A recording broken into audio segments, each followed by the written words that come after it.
আজকের গল্পটি দুটো ছোট শিশুকে নিয়ে। ওরা খুব ভালো বন্ধু ছিল।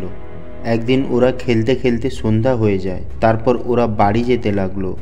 বাড়ি যেতে যেতে রাস্তায় একটা আমের গাছ দেখতে পেল। আম গাছটি খুব বড় ছিল আর আমও ছিল। আম দেখে দুটো শিশুর জিভে জল চলে এলো। তারা অনেক চেষ্টা করলো আম ভাঙার। তারা পাথর ছুঁড়তে লাগলো, কিন্তু আম এত উপরে ছিল যে পাথর সেখানে পৌঁছলো না। তারা আরও অনেক চেষ্টা করতে লাগলো, কিন্তু আম ভাঙতে পারলো না এবং তারা খুবই হতাশ হয়ে গাছের নিচে বসে পড়ল। তখন একটা শিশু আরেকটা শিশুকে বলল, প্রকৃতি আমাদের সাথে এটা ভালো করেনি।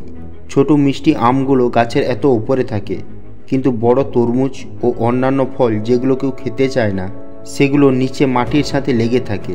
এ কথা শুনে আরেকজন শিশু বলল, তুমি ঠিক বলেছ, প্রকৃতি আমাদের সাথে এটা ঠিক করেনি।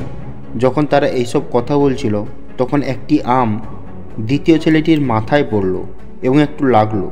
এটা দেখে প্রথম ছেলেটি হাসতে লাগলো এবং একটু পর ভেবে বলল, প্রকৃতি আমাদের সাথে যা করেছে ভালোই করেছে, কারণ এই আমের জায়গায় যদি একটি তরমুজ থাকতো এবং সেটা যদি তোমার ওপরে পড়তো, এতক্ষণে তোমার মাথা ফেটে যেত, হয়তো তুমি আর বাঁচতে না। তাই প্রকৃতি আমাদের সাথে যা করে আমাদের ভালোর জন্যই করে।